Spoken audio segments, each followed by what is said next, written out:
Hello guys, it's Ryan Ho back with another video. Today I want to talk about the Singxer Sa-1.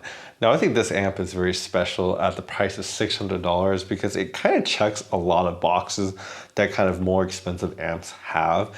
And so we're going to talk about all the feature sets that it has because I think it's quite amazing that they have all these features in this price of $600. Now the first thing this amp is it's a fully balanced amp that has kind of differential. Basically, that means it kind of has noise rejection. So basically, it has a lower noise floor. There's a lot of other kind of amps in the market that are balanced or they have balanced outputs, but they're not kind of truly balanced in the sense that like they actually kind of reduce the noise in the system, while this does, right? The other thing that makes this special is that as you climb into like higher, more expensive amplifiers, this amplifier is actually made of discrete components, kind of like this ICAN is at, well, a lot more expensive at like $2,250. And discrete components kind of had an advantage over op amps in the sense that they kind of are able to give you kind of more dynamics and better flow because they're not limited by their small chip design. And as you can see, the more expensive amps kind of lean towards being discrete, and the cheaper amps all kind of lean towards being op amp based. And kind of a good example of this is actually the topping A90. The topping A90 is actually kind of fully op amp based, but then its new topping A90D, which is D for discrete, is actually changing the topping A90 design to fully discrete as an upgrade. Of course, they increased the price of the A90 from $500 to $600 from the A90D, but it was an upgrade in both kind of the sound quality, and I think it really helped for the A90. And so that just kind of shows you how important it is to kind of move from op amps to kind of discrete components. And this is a discrete component amplifier as well, right? So the other thing that makes it special is the Class A amplifier. And Class A amplifiers also help you with kind of your dynamics and kind of your power flow as well, because a Class A amplifier is basically operating at like full power all the time. That's why it gets really hot and it's not very energy efficient. But it allows kind of like, you know, when the bass notes kind of hit, it's kind of has the power reserves ready to kind of thump, versus, you know, other amplifiers like Class D, it's kind of like, oh, the bass needs to kind of hit. It has a little bit of lag between when it kind of delivers power and not. So that's why kind of when you go to more expensive amplifiers, Class A amplifiers are more preferred as well, right? So something like the ICAN is also a Class A amplifier. Now, I know that this amplifier isn't exactly fully Class A. So apparently as you go into the higher output powers, this goes to like Class A, B. I tried looking through all their specs to try to find like when that happens, but they're not very clear on like when that happens. So I couldn't find the exact information, but at the lower kind of volumes, I guess it would be Class A, and then eventually it switches to Class A, B at higher volumes, right? So if you think about it, this has a lot of attributes of a more expensive, higher end amp. So then I guess we'll talk about, you know, how does it sound? Is it better? And I mean, yeah, it is definitely better than a lot of these other ones. It definitely has a lot better kind of down low bass performance, I think, than the competition. And anyways, so let's talk about the build, and then we'll talk about sound, and then we'll do some comparison. And as always, if you guys want to support my content so I can keep getting things in to review, please like and subscribe down below. It helps my videos out. And as always, I want to thank Apos Audio actually for sending out the Singxer Sa-1 to review. They actually, I think I made the A90D video and some guy asked like, oh, like how does it compare to Singxer Sa-1? And then they're like, well, why don't we just send you the Singxer so you can review it? So I think that's why I have this here. So I will definitely do comparison to the A90D as well. Anyways, let's get on to kind of build the functionality. All right, so let's talk about kind of the layout of the Singxer kind of build. The Singxer is, of course, kind of machined of, I guess, metal, aluminum. It feels nice. Kind of a lot of the kind of amplifiers in this price range are all kind of machined very well. Nice, sleek lines, very straight lines. The edges are actually kind of, I like how they're not super sharp. They kind of cut right here, so it doesn't really feel harsh when I kind of put my hands against the corners. So that's kind of a nice touch. I noticed there's kind of a, well, I guess it's not really cut out, but there's kind of this line above that makes it look a little bit more unique than just a kind kind of simple black top. And yeah, I think overall these things kind of feel nice and sturdy. The feet are actually all pretty cool too. You get these kind of feet on there. I mean, I had an amp that, I had a DAC that had 3 feet, and that was kind of annoying, which is the SE9. So I like the feet on this as well. So let's talk about kind of the normal stuff. We got the power button on the left, so off. You got your preamp and then your headphone amp, right? And then you got your RCA XLR. So over here we have the kind of the low Z and the high Z, and they kind of change the output impedance. So for the kind of low Z, if you're using single-ended, it's 0.7 ohms, which is very low. In balance is 1.4 ohms, which is really low as well. If you go into the high Z mode, then it goes to 10.7 ohms in single-ended and 11.4 ohms, which is a lot higher, but it's still pretty low. So, I mean, the way I would use it is like, I don't know, most of the times you should just use it in low Z.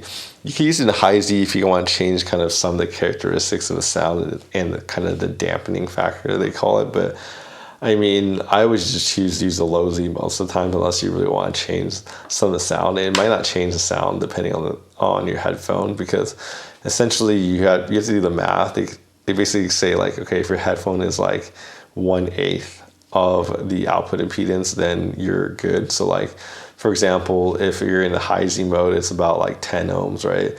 So then your headphone should probably be at least 80 ohms or higher. But then if you're using something like the my Sennheiser HD58X, that's like 120 or 150 ohms. So you could use high Z if you wanted to. And if you're using like, the Sennheiser HD600s, which are like, I think 600 ohms, then you can use high Z or low Z. It probably won't make a difference, honestly. So it just depends on your headphone, right?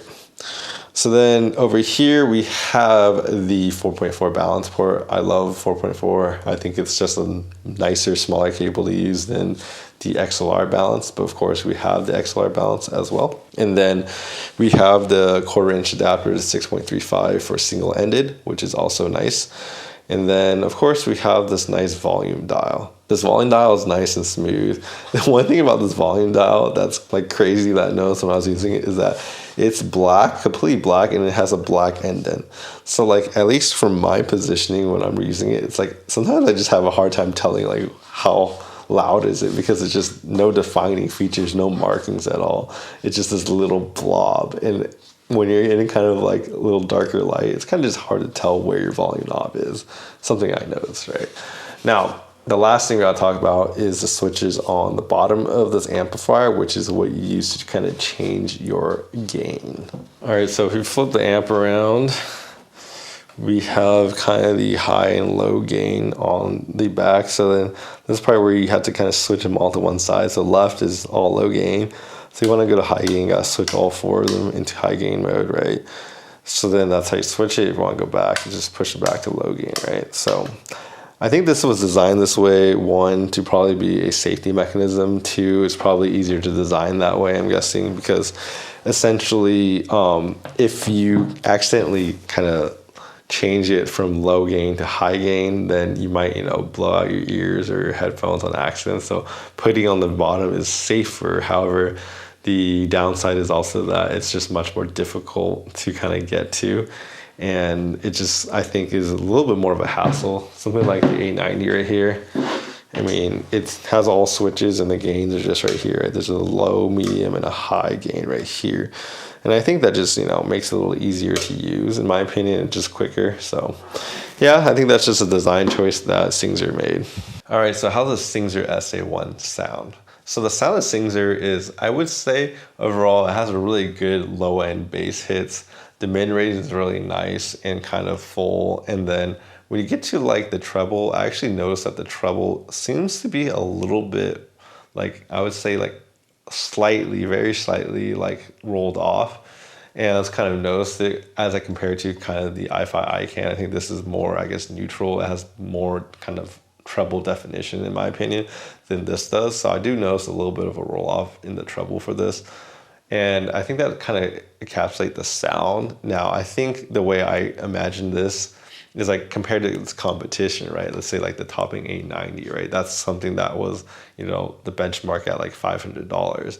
I think the improvement that you get from the design and the Class A and the base of this Singxer is just kind of a night and day difference between this and the A90. Like it just beats it so much more in the download. Like I feel like the sub bass and the sound is just doesn't have that low end grunt and like hit. It just sounds soft versus this does have a much more powerful kind of low end hit. And I've noticed that to be kind of one of the attributes that are good, and that's something that I feel like people are looking for when they kind of go into like more expensive amps, that kind of low end growl, and this definitely has that kind of hit. And that's the thing that I really appreciate about this amp, and I think that's probably what's going to lead a lot of people to pick this amp up versus like other amplifiers that are cheaper that really, I don't feel like they are designed to kind of hit as hard as this Singxer is. Now, the other thing that I kind of noticed about the Singxer as well, like I said, is I feel like it's actually not, I wouldn't want to call it like a, what's a treble rolled like amplifier. Like I feel like it's only slightly rolled, but when I compare it to topping A90, the topping A90, some people say like it's the most like neutral like sounding thing in the world, but even topping A90 sounds smooth in comparison to the i5 ICAN.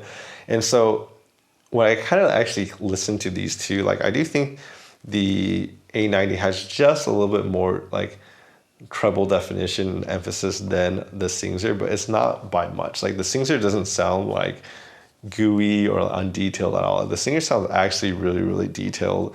And even side by side, I would still pick the Singxer over the A90. I think the Singxer, even though maybe it has like one little small inch less information in the treble, I still think it's a very, very detailed amp. And like, I don't feel like I'm really missing anything when I go from this and that. In fact, I think the biggest difference between these two amplifiers, like I said, is the bass response. And like, to me, it's kind of a no-brainer to pick the Singxer over the A90, in my opinion. It just sounds a lot better. Now, I think the A90 is not even on sale anymore. I think it's like discontinued now. So I mean, I think this is probably gonna be the last time we review it too, since I bought the ICAN. The next thing I want to compare it to is the A90D. Now, I don't have the A90 on me, but I had it like a month ago and I compared it to the ICAN, so this is gonna be a little bit based off of memory. But in my opinion, I do think I would probably pick the A90D over the Singxer. And the reason why is, one is just, I think the button layout is one thing already, like the usability factor. Like I just like the screen in front of the A90D, as well as just being able to change the low and high gain. I don't really like how you have to literally flip this amplifier like on the like around, just like flip the switches if you want to go high gain. And for me, that's kind of annoying because I have the HiFiMan HE6 SE V2, which is basically like one of the hardest to drive headphones. So like I do need to switch that to like the high gain mode if I want to like maximize it. And so for that one reason as well. And then I think the kind of, I would say the detail of the A90D is definitely superior in my opinion to the Singxer.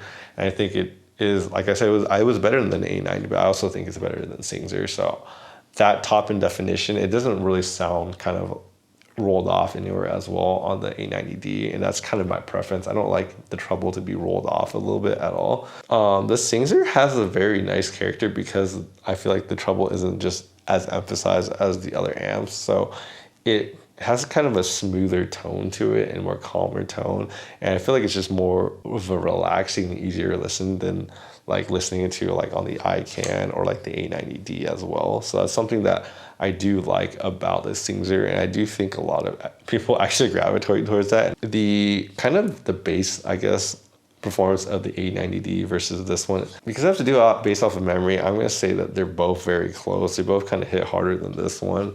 I thought the one character about the A90 was it sounded a little bit thicker, I guess a little bit more of like a warmth to it.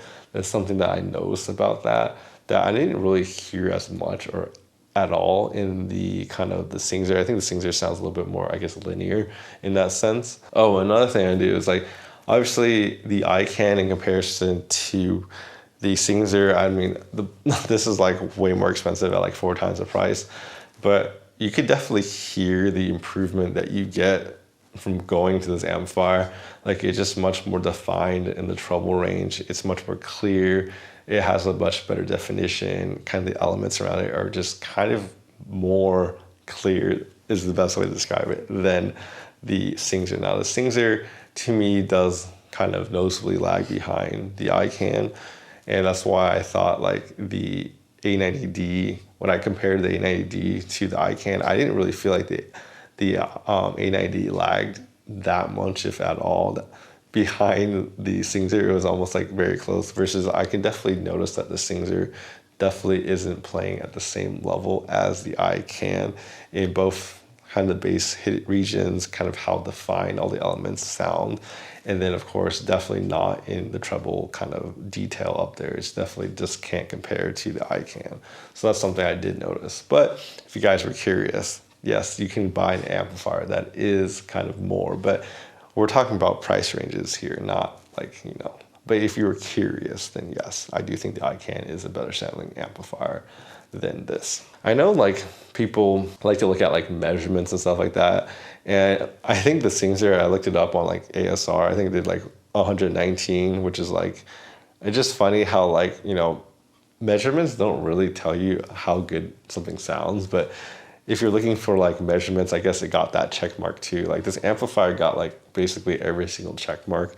And even from like me listening to it, I think it's probably the second best amp I've heard in this price range. I think the first is definitely the topping A90D.